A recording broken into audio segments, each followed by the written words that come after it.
ওমায়া বলেছিল, বেলাল রে, গোপনে ঈমান গ্রহণ করেছিস, দুনিয়ার কেউ জানে না, একটা বার শুধু বল আল্লাহ রাসূল মানি না। আমি ওমায়া তোকে স্বাধীন করে দিব। যতগুলো উট দুম্বা তুই চড়াইতেছিলি, রাখালি করতেছিলি, আমি সব তোরে দিয়া দেব বেলাল রে, খালি একটা বার বল আল্লাহ রাসূল মানি না। বেলাল চোখের পানি বের করে বলে, মনি লা ইলাহা ইল্লাল্লাহ পড়ার সঙ্গে সঙ্গে আমার কলিজার মধ্যে ঈমানকে এমন করে জায়গা দিলাম, এই মুহূর্তে আমার জীবন দেওয়া সহজ হবে, কিন্তু ঈমান দেওয়া সহজ নয়। কলিজার মধ্যে যখন ঈমানের জায়গা হচ্ছে, এমন সময় আল্লাহ তাআলা শুধুমাত্র বেলালের জন্য কোরআনের আয়াত নাজিল করলেন। নবীর কাছে জিবরাইল বলতেছে, ইন্নাল্লাযীনা ক্বালু রাব্বুনাল্লাহু সুম্মা ইসতাকামু তাতানাজ্জালু আলাইহিমুল মালাইকা আল্লা তাখাফু ওয়া লা তাহজানু ওয়া আবশিরু বিল জান্নাতিল্লাতী কুনতুম তুআদুন। সারাদিন ধরে মারতেছে, কালো মানুষটাকে গোস্তের টুকরার মতন লাল করে দিল, সারা রাত বুকে পাথর চাপা দিয়ে রাখলো। এরপর বেলাল কলিজা থেকে যখন ঈমানকে বের করে না, বেলালের জিহ্বা টেনে বের করে ওই জিহ্বার মধ্যে পেরেক ঢুকায় দিল। তারপরে বেলাল কান্দার বলে, আল্লাহ জীবন দিব, কিন্তু আমার কলিজা থেকে তোমাকে বের হতে দিব না।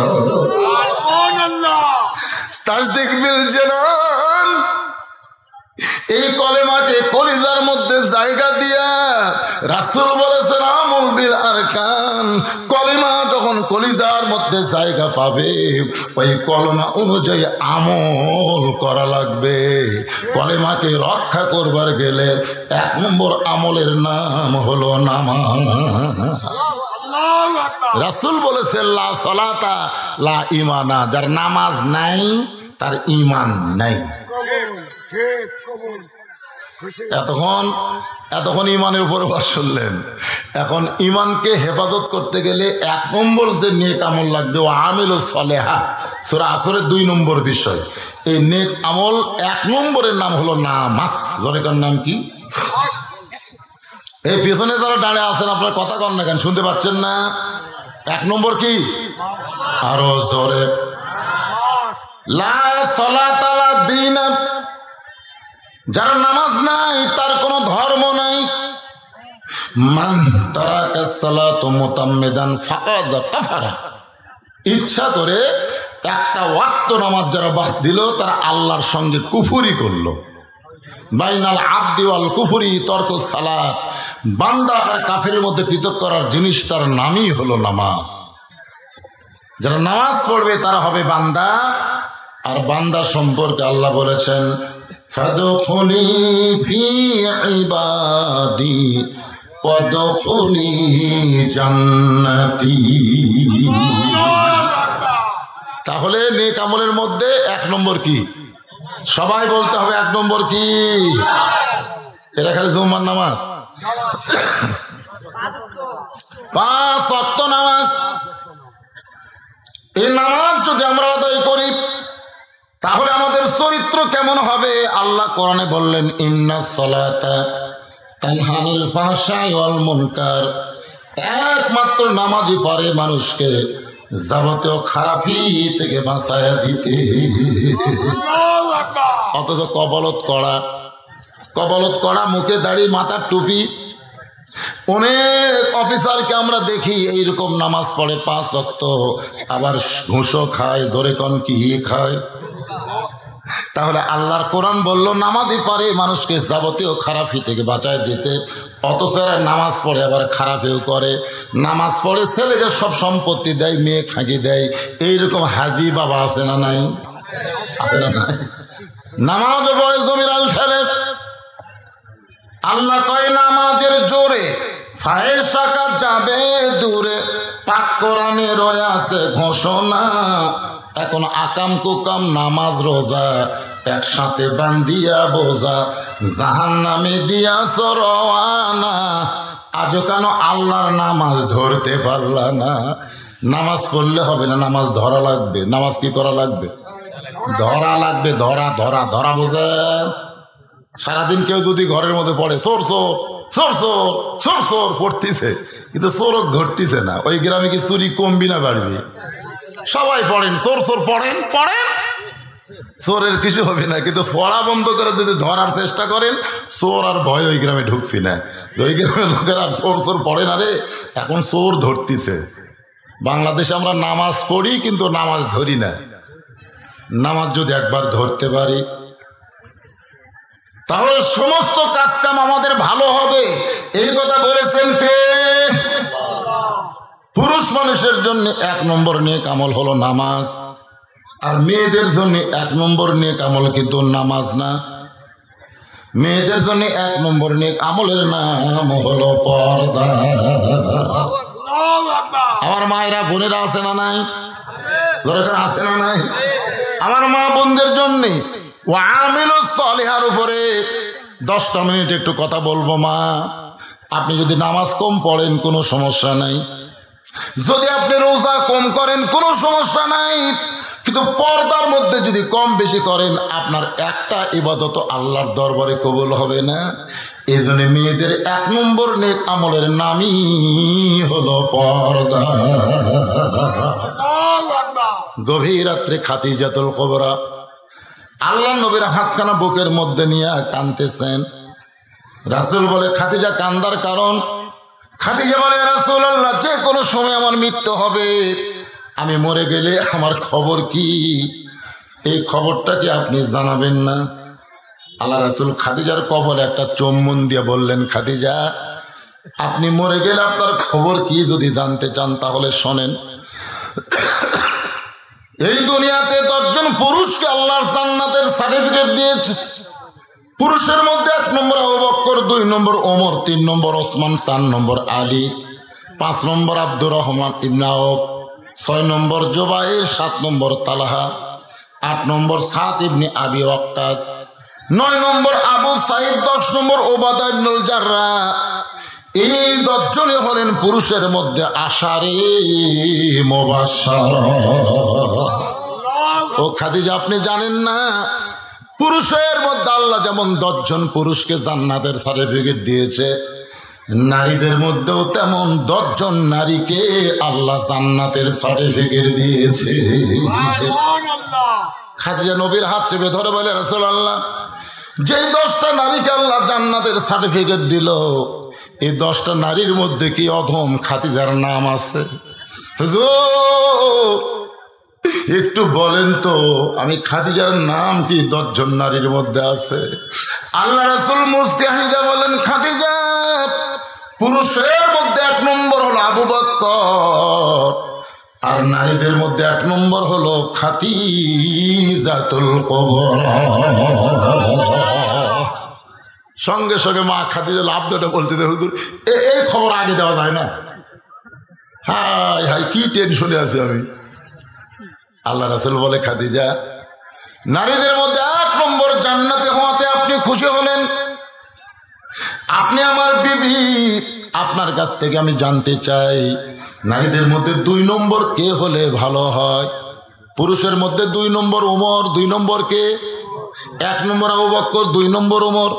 তাহলে নারীদের মধ্যে 2 নম্বর কে হলে ভালো হয়? খাদিজা বলে, রাসূলুল্লাহ, নারীদের মধ্যে 2 নম্বর আমার কলিজার টুকরা ফাতেমা হইলে ভালো হয়। আল্লাহ রাসূল বলেন, খাদিজা, আপনার উদর থেকে আল্লাহ 4টা কন্যা দান করেছে, রোকেয়া, জয়নাব, কুলসুমা, ফাতেমা। আপনি অন্য 3টা মেয়ের নাম না বলে সরাসরি ফাতেমার কথা কেন বললেন? খাদিজা বলে, রাসূলুল্লাহ, আপনি বাবা হয়েছেন, আপনি বুঝতে পারবেন না, আমি মা হওয়ার কারণে বুঝতে পারি। কারণ কোন সন্তান কেমন এটা বাবা বলতে পারবে না, এটা বলতে পারবে তার মা। বাবায় আনন্দে মাতিয়া, সাগরে ভাসাইয়া সেই যে চইলা যায় খবর লয় না। মাজন ধরিয়ায় উদরে কতই কষ্ট করে, 10 মাস পরে পায় প্রসবের বেদনা। এমন দরদি ভাবে কেউ হবে না আমার মা গো। সাল্লাল্লাহু বলেন। খাদিজা বলে রাসূলুল্লাহ আমার 3টা মেয়ে যখন গর্ভে ছিল, কুলসুমা যখন গর্ভে ছিল, আমি তখন গর্ব বুঝতে পেরেছিলাম। আমার জয়নাব যখন আমার পেটের মধ্যে ছিল, আমি যে গর্ভবতী এটা বুঝতে পারছিলাম।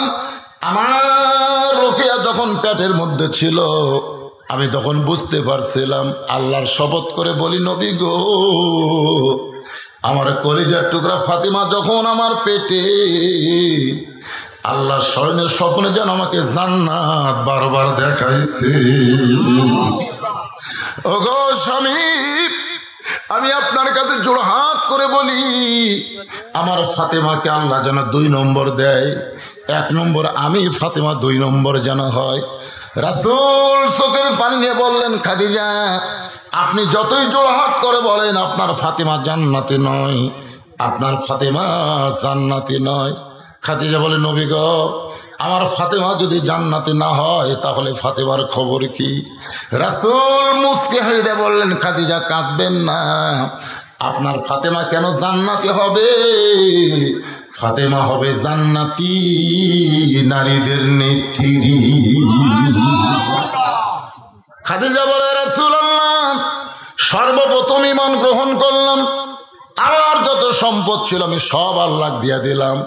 এরপরে আল্লাহ আমাকে 1 নম্বর জান্নাত দিল, কিন্তু আমার পেটের মেয়ে ফাতেমাকে আল্লাহ কেন জান্নাতি নারীদের নেত্রী বানালো? এমন কি আমল ফাতেমা জীবনে করেছে যে আমল করার কারণে আল্লাহ ফাতেমাকে জান্নাতি নারীদের নেত্রী বানাইছে? আল্লাহ রাসূল বলে খাদিজা রে, তোমার নাকের চেহারা, মুখের চেহারা, তোমার দাঁতের চেহারা, তোমার গায়ের রং, এটা দুনিয়ার বহু পুরুষ বলতে পারবে। ও খাদিজা, তুমি কি হিসাব করতে পারো দুনিয়ার কত পুরুষ মানুষ তোমাকে চিনে, কত পুরুষ মানুষ তোমাকে জানে? খাদিজা বলে নবী গো, 40 বছর বয়সে আপনাকে যখন স্বামী বলে স্বীকার করলাম, ওই সময় মক্কার সবচাইতে ধনবতী রমণী হওয়ার পিছনে কারণ আমার অনেকগুলো ব্যবসা ছিল। এই ব্যবসা চালাইতে গিয়ে হাজার হাজার পুরুষের সঙ্গে আমার লেনদেন করতে হয়েছে। আমার চেহারা কেমন, মুখের সাইজ, নাকের সাইজ, দুনিয়ার হাজার হাজার পুরুষ বলতে পারে। আল্লাহ নবী বলে খাদিজা, এখন আপনার কাছে আমার প্রশ্ন হলো, ফাতেমার নাকের সাইজ কেমন, ফাতেমার মুখের সাইজ কেমন, ফাতেমার দাঁত কেমন, গায়ের রং কেমন, এটা দুনিয়ার কত পুরুষ বলতে পারবে? খাদিজা কান্দার বলে নবী গো, আমার ফাতেমা যখন দুনিয়াতে জন্ম নিয়েছে আমি নিজে সাক্ষী, পর্দার ভিতরে তার জন্ম হয়েছে। আল্লাহ রাসূল বলে ও খাদিজা, তুমি মা হইয়া ছোট্ট ফাতেমাকে পর্দার মধ্যে দেখেছ, কিন্তু আমি বাবা হইয়া বলতে পারি আল্লাহর নবী হওয়ার কারণে আমার ফাতেমা পর্দার ভিতরে বড় হবে, আমার ফাতেমা পর্দার মধ্যে বড় হবে। গভীর রাত্রে হযরত আলীর বুকে ফাতেমার মাতা বারবার কান্দের, বলে স্বামী গো, আল্লাহ আমার দোয়া কবুল করেছে। আলী বলতেছে দোয়া যখন কবুল হয়েছে তাহলে কান্দার কারণ কি? ফাতেমা বলে স্বামী তুমি কি শুনতে চাইবা না কোন দোয়া আল্লাহ কবুল করেছে? আলী বলে ফাতেমা রে, বুক থেকে মাথা তোলো, কেন কান্দো, কোন দোয়া তোমার কবুল হলো? ফাতেমা বলে স্বামী রে, আমি সব সময় পর্দার মধ্যে ছিলাম, আল্লাহর কাছে বলেছিলাম আল্লাহ এই দুঃখিনী ফাতেমাকে তুমি পর্দার মধ্যে কবুল করো। আল্লাহ আমার দোয়া কবুল করেছে। আলী ফাতেমার কবলে চুমা দিয়ে বলে ফাতেমা, তোমার দোয়া যখন কবুল হয়েছে তাহলে আলহামদুলিল্লাহ, কান্দার কারণ কি? ফাতেমা বলে জানো না, সেই রাতটা হলো আজকের রাত, আজকে রাতের মধ্যেই আমার মৃত্যু হবে। গাছের গোড়া কাটলে গাছটা যেমন ঠাস করে পড়ে যায়, হযরত আলী তেমনি পড়ে গেলেন ঘরের মাঝায়। মা ফাতেমা আস্তে করে ওই স্বামীর মাথাটা উরাতের উপরে নিয়ে কপালে একটা চুম্বন দিয়া মুস্কি মুস্কি হাসতেছে, দুই চোখ দিয়ে দর দর করে পানি পড়তেছে, আর মুস্কি মুস্কি হাসি দেয় বলে, স্বামী গো, আমি বিশ্বাস করি আপনি পৃথিবীর শ্রেষ্ঠ আলেম, আপনার চাইতে বড় আলিম কিয়ামত পর্যন্ত আর দুনিয়াতে কেউ আসবে না। আমি বিশ্বাস করি আপনি পৃথিবীর সব চাইতে বড় বীর, কিয়ামত পর্যন্ত আপনার চাইতে বড় বীর আর এই পৃথিবীতে কেউ আসবে না। ওগো স্বামী, এত বড় আলেম হইয়া, এত বড় বীর হইয়া বইয়ের কথা, মৃত্যুর কথা শুনে আপনি এমন ভাবে কেন পড়ে গেলেন? আপনি কি জানেন না এ দুনিয়া থাকার জায়গা না, এই দুনিয়া থাকার জায়গা না? আপনি কি জানেন না এই দুনিয়াতে আসলে যাইতে হবে? যতই বড় বড় বিল্ডিং তৈরি করো মানুষ, যতই জায়গা জমি কিনো, কেউ থাকতে পারবো না। মিশে মায়াই বন্দি থাইকা, সবাই বলেন মিশে মায়াই বন্দি থাইকা করলাম কত খেলা, পশ্চিমে তাকিয়া দেখো তোমার জীবনের ডুইবা গেছে বেলা, এক পলকের নাই ভরসা, এক পলকের নাই ভরসা, মিশে সকল আশা, কখন বুঝি দারুণ ঝড়ে ভাঙবে তোমার বাসা। সবাই বলেন কিন্তু যেদিন ডাক পড়িবে, সবাই বলেন না কেন? কিন্তু যেদিন ডাক পড়িবে কবর মাঝে যাইতে, জোগাড় কিছু করছো রে মানুষ তার মাঝে বিছাইতে, ডানে কবর বামে কবর, ডানে কবর বামে কবর, নিচে কবর আছে যে, ওপর দিকে চাইয়া দেখো পাগল, চাইয়া দেখো বাঁশের ছাউনি দিছে কে, এমন আযাব দিবে রে ভাই কবরের ওই মাটিতে, গলা ফেটে রক্ত ঝরবে আমার চিৎকারের ওই চোটেতে। ফাতেমা বলে, স্বামী গো, এমন করে কেন কাঁদতেছেন? এই দুনিয়াতে আসলে যাইতে হবে, আপনি কি মানেন না? আলী বলে, ফাতেমা 6 মাস আগে নবী দুনিয়া থেকে চলে গেছে, মাত্র 6 মাস আগে নবী চলে গেছে, তোমার 2টা সন্তান হাসান হোসাইন। আল্লাহ নবী বলেছেন, সাহাবীরা রে, আমি চলে যাওয়ার পর তোমরা যত সাহাবী রয়েছে সমস্ত সাহাবী মিলে যে কষ্ট পাবে তার চাইতে বেশি কষ্ট আমার হাসান হোসাইনের হবে। আল্লাহর নবী বলেছেন, আমার সমস্ত সাহাবী মিলে আমি নবী বিদায়ের পরে যেই কষ্ট পাবে আমার হাসান হোসেন তার চাইতে বেশি কষ্ট হবে। ফাতেমা রে, মাত্র 6 মাস আগে নবী চলে গেছে, এখন তুমি যদি গভীর রাত্রে মৃত্যুবরণ করো, তুমি বলো ফাতেমা, তোমার হাসান হোসেনকে কে সামাল দেবে? 2 সন্তানের চোখে নানা নানা বলে কানতে কানতে ঘা হয়ে গেছে। ও ফাতেমা, এখন যাইও না, এখন যাইও না।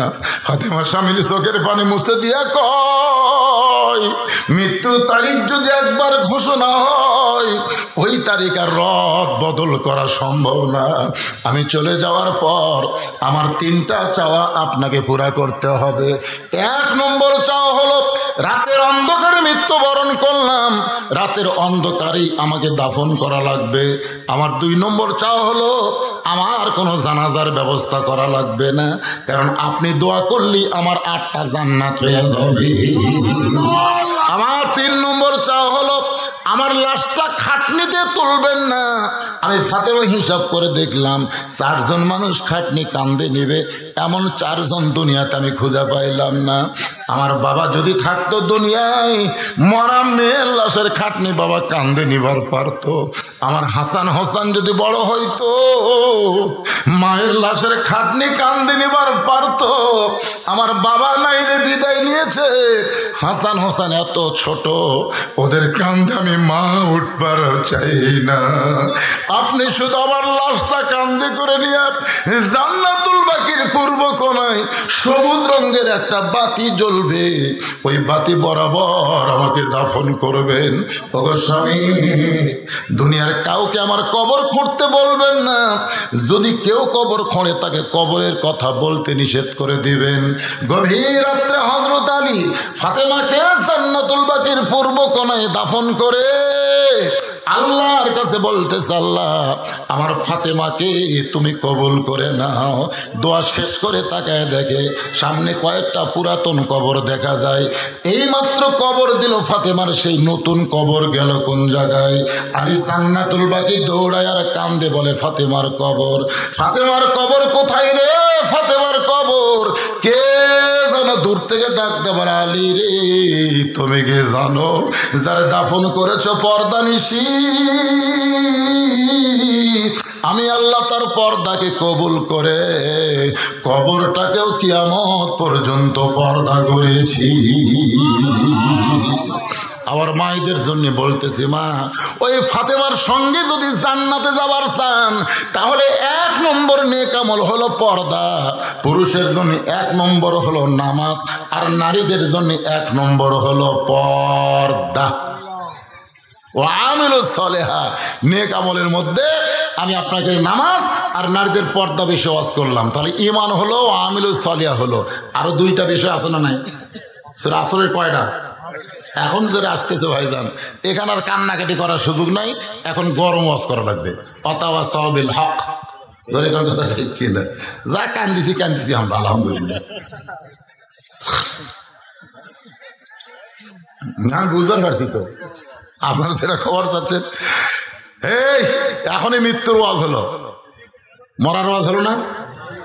কিন্তু যেদিন ডাক পড়বে কবর মাঝে যাইতে, জোগাড় কিছু করছো বন্ধু তার মাঝে বিছাইতে, এদিন আপনাদের কাছে ব্যাগ যাবে, রুমাল যাবে, আর মসজিদের উন্নয়ন কল্পে মাহফিল করতেছেন। আমি চিন্তা করে দেখলাম, আদায়ের আগে 2 পয়েন্ট, আদায়ের পরে 2 পয়েন্ট, মাঝখানে 10টা মিনিট আদায় হয়, মাত্র 10 মিনিট। আপনাদের কাছে রুমাল যাবে, ব্যাগালারা কোথায়? রুমাল ব্যাগালারা আছে? এই মাহফিলের কুমির খালি খেয়াল বিষয়, খালি খেয়াল বিষয়। মহিলা ধরতেছে না, পুরুষ ধরতেছে না।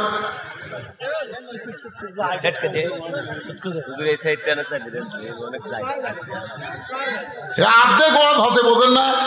ওটা বাসা করে, আপনার বিশ্বাস করতে। আমি কইছি অনেক লোক হচ্ছে আর বিশ্বাস করে না, কার কাজ করে দেখতেছে। মসজিদের কি খবর? মসজিদের খবর কি? না নির্মাণ, হাতের নির্মাণ শুরু করছে না করবেন? ওরে বাবা রে,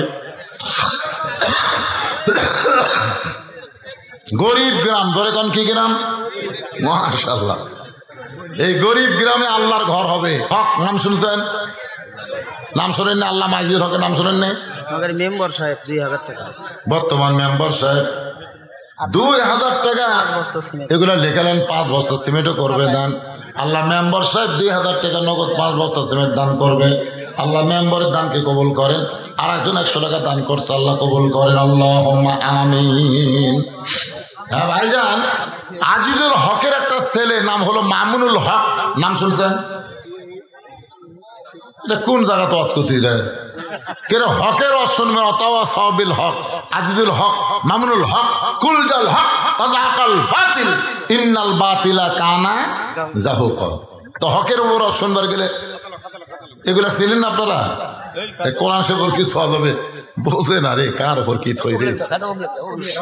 এই কোরআনের উপরে কোনো কিছু কোনো দিনও থোয়া যাবে না।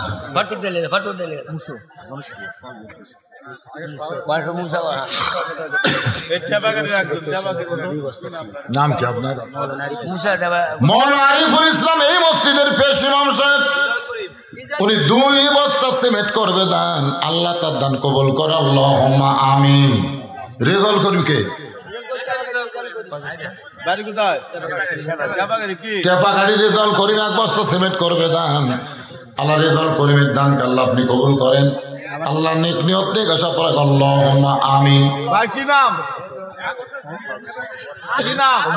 মুসা 5 বছর। শাহাদত টেফাগাড়ি এক বস্তা সিমেন্ট করবে দান আল্লাহ কবুল করেন। মুসা কোন গ্রাম? গণেশপুরের মুসা 5 বস্তা সিমেন্ট দান করবে আল্লাহ। মুসা দানকে আল্লাহ আপনি কবুল করেন আল্লাহুম্মা আমিন।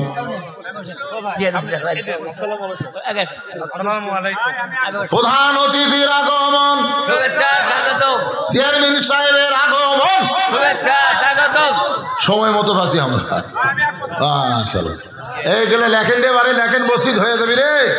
যে হারে দান শুরু হয়ে গেছে মসজিদ না হয়ে পারে। মাশাআল্লাহ।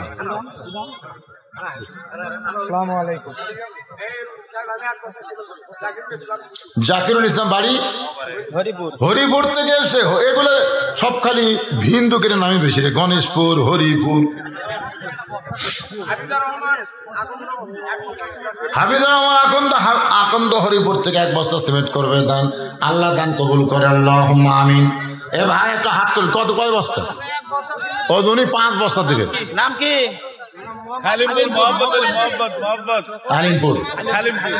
খালিমপুরের মোহাম্মদ আলী 5 বস্তা সিমেন্ট করে বলেন মারহাবা।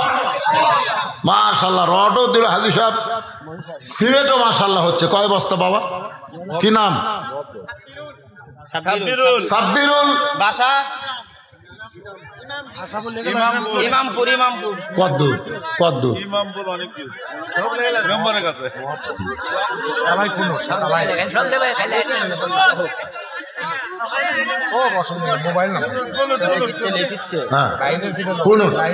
আচ্ছা ঠিক আছে। এই লেখেন উনি 2 বস্তা সিমেন্ট দিবে ইমামপুর আর পুনটের কাছাকাছি। হ্যাঁ দেওয়া যাবে। দিবে না কেন? আল্লাহর ঘরে জিনিস না দিয়ে আর বইয়ের ক্যান্সার হবে রে। 1 লোকের দান করে আল্লাহর ঘরে দেয়নি, বইয়ের হবে ক্যান্সার। হায় ধরা লাগতো কি না ধরতে বউ।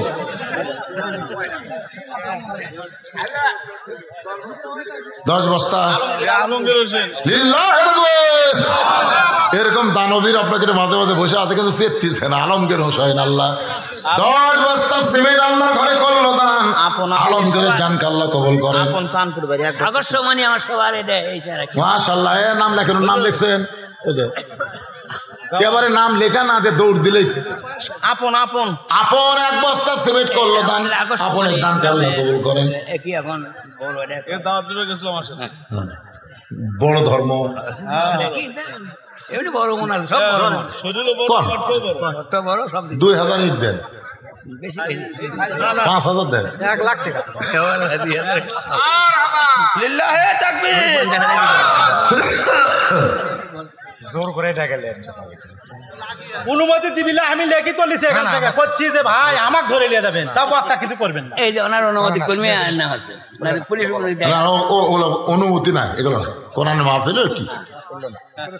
আজকে আমার ভাইজান আমি চাইছি 2000, উনি কয় 1 লাখ দেব। রে নাম কি? মোখলেস রহমান মসজিদের জন্য 1 লক্ষ টাকা করে বলেন মারহাবা। একটু হাত তুলে আল্লাহুম্মা আমিন। আয় আল্লাহ, তোমার বান্দা মোখলেস রহমান আমার ধারণা পাল্টা দিয়েছে। 2000 ইট চাইছিলাম, কিন্তু তোমার পাগল হয়ে 1 লক্ষ টাকা করলো দান। মাবুদ, বাপ আপনজন যারা কবরে গেল, এই দানবীর সন্তানের কারণে তাদের কবরকে জান্নাতের টুকরা বানায় দেন। কঠিন মুসিবতের সময় মোখলেস আর আবু বকর রাদিয়াল্লাহর সঙ্গে জান্নাতি কবুল করে নেন বিরহমাতিকা ইয়া আরহামার রাহিমিন। আর কেউ আছেন ভাই? তাড়াতাড়ি করেন রে, ওয়াজগুলো করা লাগবে রে। লোকগুলো বসে আছে, একটু বলেন, তাড়াতাড়ি বলেন। 2-4 মিনিটের মধ্যে দান আদায় শেষ করে দিই। বলেন কে গামছার আদায় করলো, গেল কোথায় সব রে? এই গামছার টাকা আদায় করে কোথায় গেল সব?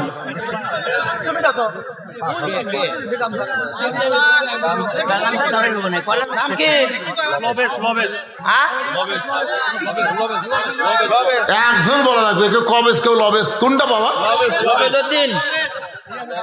লবেসউদ্দিন 5,000 টাকা ধরে গান মারাবা মাশাআল্লাহ 5,000 টাকা দান করেছে আল্লাহ কবুল করে বাবা 6 শতক জমিও দান করছে এই মসজিদের নামে এই লবেসউদ্দিনের বাবা মাশাআল্লাহ মুহাম্মাদুর রাসূলুল্লাহ সাল্লাল্লাহু আলাইহি ওয়াসাল্লাম।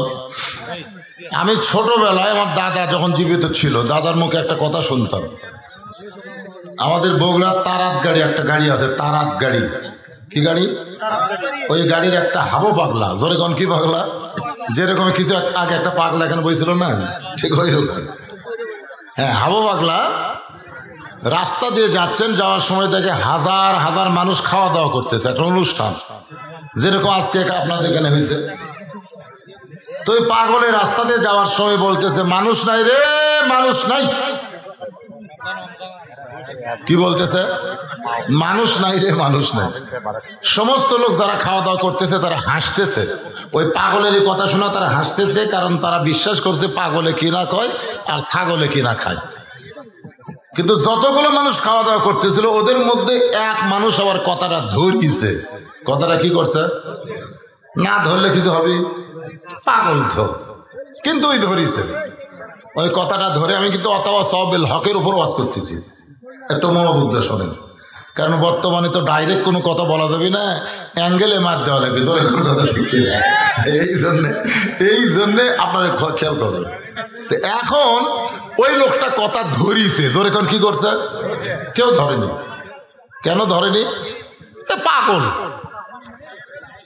একটা ভালো মানুষ যদি তার তোর ছিটতো, মানুষ কিন্তু খেপাখেপি হতো, তোর এখন ঠিক না। কিন্তু গাঁও যখন তার তোর পেঁয়াজ খেলো আপনাকে পাগলা পাগলা, মানে কোনো গুরুত্বই নাই, পাগলার কোনো গুরুত্ব আছে?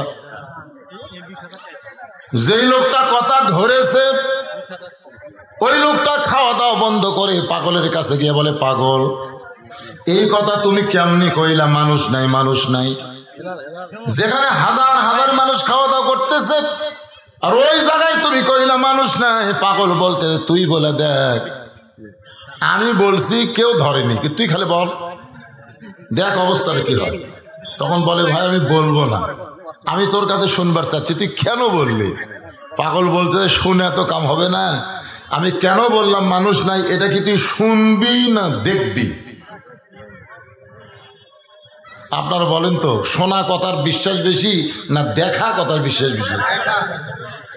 আজকে আমরা বাংলাদেশে যারা ওয়াজ শুনতেছি তারা কি ওয়াজ দেখতে পাচ্ছি না, খালি শুনতেছি, খালি শুনতেছি। এক এক বক্তার ওয়াজ এক এক রকম টেস্ট, জোরে কোন কথা ঠিক খেয়ে না। কতক বক্তা যখন আসে চিল্লায় চিল্লায় আন্দোলনে কথা কয়, মানুষ খালি সমানে তকবির দেয়, জোরে কোন কথা ঠিক খেয়ে না। আর কতক বক্তা দেখবেন গান দিয়ে গজল দিয়ে মানুষক মাথা থই, জোরে কোন কথা ঠিক খেয়ে না। আর আমার মতন বুড়ে অ্যাঙ্গেলের বক্তা যারা হাসি খুশির মধ্যে দিয়ে, আরে যেটাই হোক হচ্ছে তো। পাগল বলতেছে শুনবি না দেখবি। যে লোকটা কথা ধরেছে সে বলতেছে, ভাই বহুদিন তো শুনলাম, আজ একটু দেখবার চাই। পাগল বলে, তাহলে সাইডে চল। অনেক দূরে যাওয়ার পরে এভাবে হাত আলোক করছে, এখন দেখ। তো বগলের তল দিয়ে তাকায় দেখে 15-20 জন মানুষ, বাদ বাকি সব শিয়াল কুত্তে। মানুষ কয়জন? 15-20 জন, আর বাদ বাকি সব শিয়াল কুত্তে। তখন বলতেছে, কি দেখলাম? পাগল কয়, চুপ, দাঁত দেখছিস দেখ, বলিস না, কারণ বললি বিপদ। দেশাইছে কলিকাল, ভেড়া চাটে বাঘের গাল, আসল কথা বললে তোমায় মারবে রে, আসল কথা বললে তোমায় জেলে দিবে রে। দেশাইছে কলিকাল, ভেড়া চাটে বাঘের গাল। ভেড়া কার গাল চাটতিছে? আজকে বাংলার মুসলমান হলো বাঘ আর ভারত হচ্ছে ভেড়া, যেরকম কথা ঠিক কিনা? আমরা একটু চেতপার চালি, ওরা আমাদের গাল চাটিয়া চেতা কমাই দেয়, যেরকম কথা ঠিক কিনা? আমরা যেন চেতপার না পারি এই জন্য আমাদের বউগুলা এরা কিন্তু দখল করছে। প্রত্যেকটা মরদক সোজা করবার গেলে বউ লাগবে। এমন দুটা চ্যানেল হুকুক দিছে ভাই, ওরা আর কোনো কিছুই বোঝে না, স্টার জলসা জি বাংলা ছাড়া, যেরকম কথা ঠিক কিনা? কারণ মেয়ে মানুষ আগে শয়তান সাইজ করছে যে তুই খালি গন্ধম খা, খাইয়া তারপরে হামাক আর লাগবি রে আদম সাইজ করতে তুই যথেষ্ট তোর এখন কথা ঠিক কিনা আয় আয় কি ষড়যন্ত্র, এটা কিন্তু হক কথা। আসল কথা বললে তোমায় মারবে রে।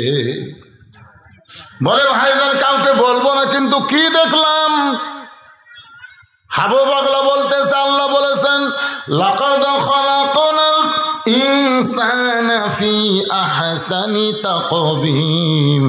ওই 15-20 জন হলো এই আয়াত সুবহানাল্লাহ খান। আর হাজার হাজার শিয়াল কুত্তা দেখলি সেটা হলো সুম্মা রাদাদনাহু আসফালা সাফিলিন। কি বুঝলেন? 15-20 জন হলো ওই আয়াত, আর হাজার হাজার এই আয়াত। কি বুঝলেন? কিছুক্ষণ পরে আসরের নামাজে যখন আজান হবে, আমি এর আগে শিবগঞ্জে দিনে মাহফিল করছি, আজান দিলে শয়তান যায়। জোরে কোন কে যায়? আর আমাদের মধ্যে যারা নামাজ পড়ে না এরাও যায়। তাহলে আপনি কি দেখতেছেন? ওরা মানুষ না শয়তান? এ কথা কন না কেন, মানুষ না শয়তান?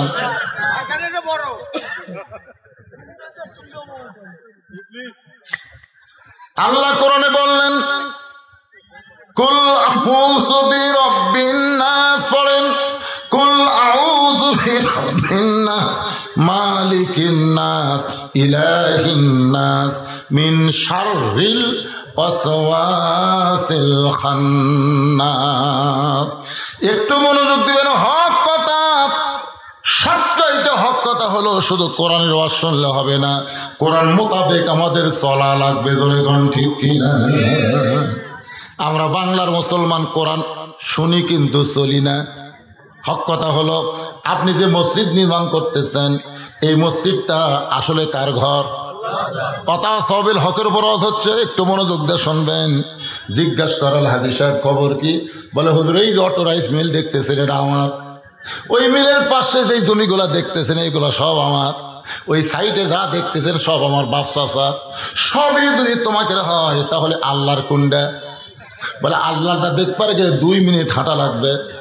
2 মিনিট হাঁটার পরে মসজিদের কাছে গিয়ে বলতে যে হুজুর এখানে আল্লাহর কিছুই ছিল না, আমার চাচা 10 শতক আল্লাহ দান করছে, আর আমরা টাকা পয়সা দিয়ে আল্লাহ ঘর বানিয়ে দিছি।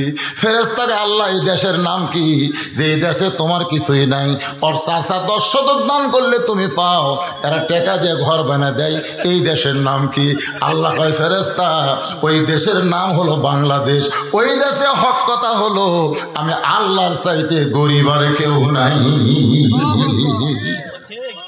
তারা 3 তলা 4 তলা 5 তলা বিল্ডিং বানায়, কোনোদিন মাইক লাগায়নি। ধরে কোন ঠিক কিনা? তুমি 7 তলা বিল্ডিং বানালে কোনোদিন জনগণ কইছে যে ভাই আমার বিল্ডিং বানাতে 2 বস্তা সিমেন্ট লাগবে রে, একটু দান কর ভাই। তোমার কোটি কোটি টাকার বিল্ডিং বানাও, তুমি কোনোদিন ভিক্ষা করো না। আর আল্লাহর ঘর বানাবার গেলে তোমাকে ভিক্ষা করা লাগে।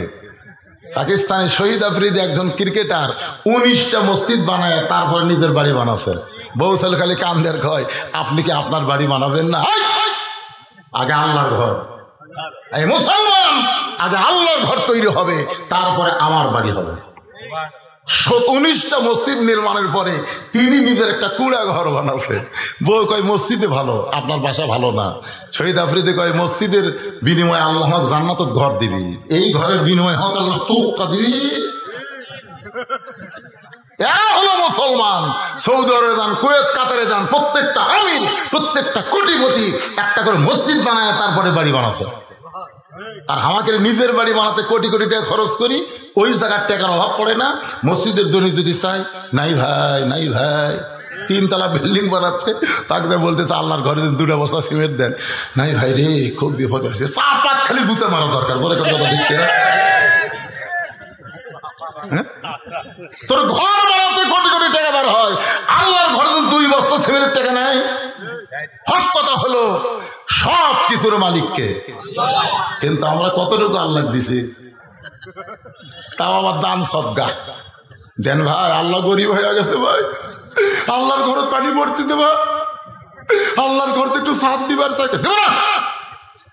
কতগুলো বেয়াদব আছে মসজিদের কৌটা যখন সামনে দেওয়া যায়,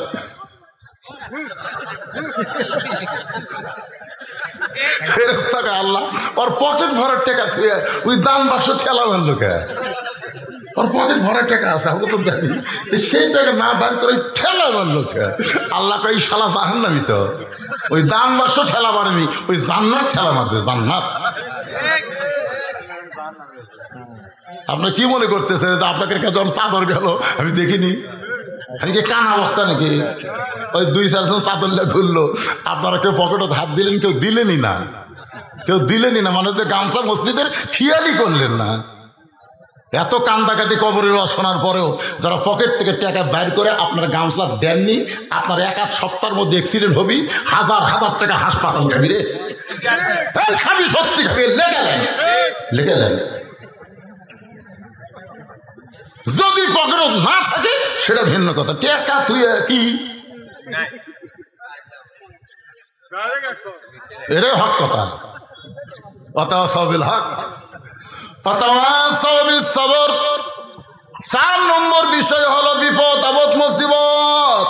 ওয়ালা নাবলু ওয়ান্নাকুম বিশাইইম মিনাল খাউফি ওয়াল জুই ওয়া নাকসিম মিনাল আমওয়ালি ওয়াল আনফুসি ওয়াস সামারাতি ওয়া বাশশিরিস সাবিরিন। ঈমানের আমল হয়ে গেছে, ওয়াজ হয়ে গেছে, অতাওয়াসাবিল হকের উপর কিছু কথা বললাম।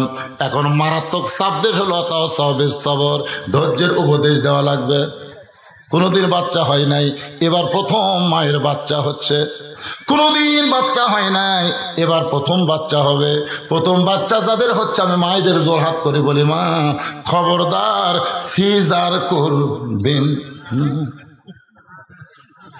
আয় হাই রে, এটি খালি স্বামী কি আছে তল পেট খালি চিনচিন করতে, চিন্তা করিস না, অটো ভ্যান বেচা হলো তো সিজার করবো।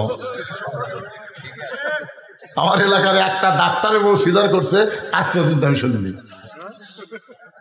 ডাক্তারের বউ কেউ সিজার করে না, কারণ ডাক্তাররা জানে সিজার করলে মায়ের বিশাল ক্ষতি হয়, বিশাল ক্ষতি মায়ের।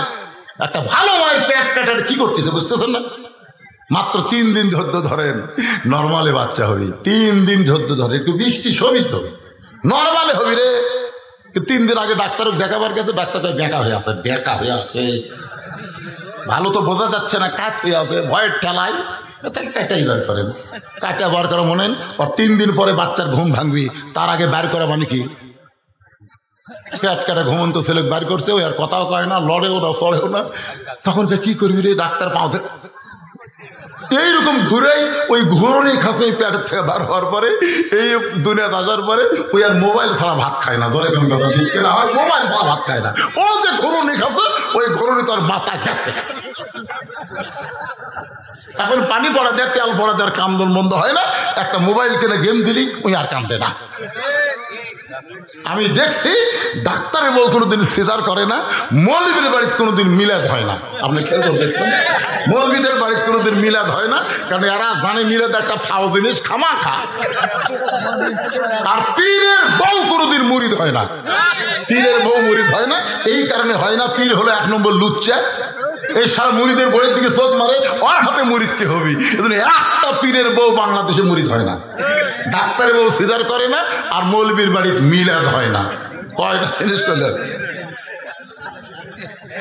প্রথম বাচ্চা হইছে, এখন পেটের বেদনা শুরু হয়েছে। মা চিল্লায় বলতেছে, গলার দড়ি দিব, বিষ খাবো, মরে যাব, এই জীবন আর রাখবো না, এত কষ্ট আর সহ্য করা যায় না। দাদি নানি দৌড়ে এসে দরজা বন্ধ করে দেয়, দরজা বন্ধ করে বিছনায় শোয়, বলে কিসের মরণ, কিসের মৃত্যুবরণ করবি, কিসের গলার দড়ি দিবি, একটু ধৈর্য ধর। যখন সমানে কান্দে, চিল্লাচিল্লি করে, তখন ওই ঠান্ডা পানির মধ্যে কাপড় ভিজায়া ওই মায়ের কপালে দেয়। দাদি নানি চুমাতে বলে, একটু ধৈর্য ধর, দাঁতের ওপর দাঁত দে। দাঁতের ওপর দাঁত দে, ধৈর্য ধরেছে, এমন ধারণ করেছে। করতে করতে এক সময় বাচ্চা বের হয়ে প্যাঁচ করে কান্না শুরু করলো। বাচ্চাকে গোসল করাই সে দেখে মা বেহুশ অবস্থায় আছে। দাদি নানি গোসল করা বাচ্চা যখন মায়ের উপরে দেয়, বাচ্চার পরশে মায়ের হুঁশ ফেরত আসে। মা তখন বাচ্চাকে চুমা খায়, বাচ্চাকে বুকের মধ্যে চাইবা ধরে। দাদি নানি চিল্লায় বলে, এরই জন্য গলা দড়ি দেবার চাইলি, এর জন্য বিষ খাবার চাইলি, তুই গলা দড়ি দেবার চাইলি, তাকে কেন চুমা খাস? লাত্তি দিয়া ফেলা দে, লাত্তি দিয়া ফেলা দে। মা তখন বলে, দাদি কষ্টের পরে এমন শান্তি আমি আগে কোনোদিন বুঝতে পারি নাই, এমন সুন্দর নিয়ামত পাইছি গো দাদি, দরকার হলে আরো 10টা সন্তান নিব, আর কোনোদিন চিন্তা চিল্লা চিল্লি করব না, কারণ এই সন্তান বুকে নিলে যত কষ্ট আছে দাদি সব কষ্ট দূর হয়ে যায়।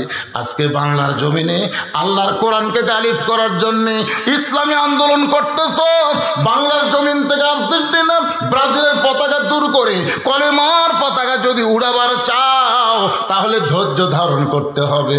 তোমার জেল হবে, তোমার জুলুম হবে, তোমার রিমান্ড হবে, এরপরেও দাঁতের উপর দাঁত দিয়া জালিমের জুলুমকে যারা সহ্য করে কোরআনের আন্দোলন করবা, একদিন দেখতে পাবা মা যেমন তার সন্তানকে বুকে পাইছে, আল্লাহর কোরআনের সমাজ একদিন বাংলাদেশে দেখা যাবে।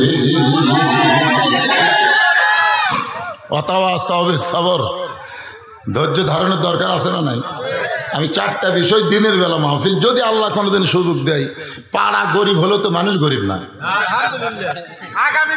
আগামী বছর রাতে রাতে একটা ঠিক আছে রে বস, মোনাজাত এখনই হবে, আপনি গিয়ে মোনাজাত করুন তো। আস্তাগফিরুল্লাহ রাব্বি মিন কুল্লি জামবি। অনেক আগে আজান দিয়েছে, মানুষ আবার ফতুয়া তালাশ করবি, চারিদিকে আজান হয়ে গেল আর হুজুর ওয়াজ মানলো, বোঝেন না? আল্লাহুম্মা আমিন, আল্লাহুম্মা আনতাস সালাম ওয়া মিনকাস সালাম, তাবারাকতা ইয়া যাল জালালি ওয়াল ইকরাম। আয় আল্লাহ তাআলা, দিনের বেলায় হাজার হাজার জনগণের স্রোত হয়ে গেছে আজকে গরিব পাড়ার মাহফিলে। ও মাবুদ, তোমার ঘর মসজিদকে মহব্বত করে এরা জান্নাতের বাগান লাগাইছে। আল্লাহ, এই গরিব পাড়ার মসজিদকে কিয়ামত পর্যন্ত তুমি কবুল করো। আজকে মসজিদে নগদে বাগিতে লক্ষ লক্ষ টাকা দান করেছে। হাজি সাহেব যত রড লাগবে সব দিবে। একজন 1 লক্ষ টাকা, 50,000, একজন 10,000, এভাবে 5,000, অনেক 10 টাকা, 20 টাকা, 100 টাকা, 500 টাকা, যে যা নিয়ত করে তোমার ঘরে করছে দান। আজকে মাহফিল ওসিলাই সকলকে জান্নাতি কবুল করে না। আল্লাহ, সূরা আসর থেকে যত সময় আলোচনা করলাম 4টা বিষয় ঠিক মতো ফুটে তুলতে পারলাম না। ঈমান, নেক আমল, হক এবং সবরের উপর কথা বলেছি। আল্লাহ মেহেরবানি করে বুঝ মোতাবেক কবুল করে নাও। যদি কোনো ত্রুটি বিচ্যুত হয় মাফ করে দাও। আল্লাহ, আমরা যারা হাত তুলেছি, রব্বির হামহুমা কামা রব্বায়ানি সগীরা, আমাদের বাপ মা যাদের কবরে গেছে, বাপ মার কবরটাকে জান্নাতের টুকরা বানিয়ে দাও। আল্লাহ, পর্দার অন্তরালে আমার মা বোনেরা আমিরা সালিহা পর্দা নিয়ে কবুল করে মা ফাতেমার চরিত্র দান করে দাও। আল্লাহ, আমি অসুস্থ, আমার মতো অসুস্থ যারা হাত তুলেছে, আল্লাহ সকলকে সুস্থতা দান করো। আজকের মাহফিলের সভাপতিকে আল্লাহ তুমি কবুল করে নাও, সভাপতিকে আল্লাহ তুমি কবুল করো। আজকের মাহফিলের প্রধান অতিথি চেয়ারম্যান সাহেব অল্প সময়ের মধ্যে অত্যন্ত গুরুত্বপূর্ণ কথা বলেছে। আল্লাহ, তাকে তুমি জনগণের খাদেম হিসাবে কবুল করো। আল্লাহ, চেয়ারম্যান হায়াতকে বাড়ায় দাও। যেমন খেদমত করলে ওমর ফারুকের সঙ্গে জান্নাত পাওয়া যায়, আমার ভাইজানকে তেমন খাদেম কবুল করে নাও।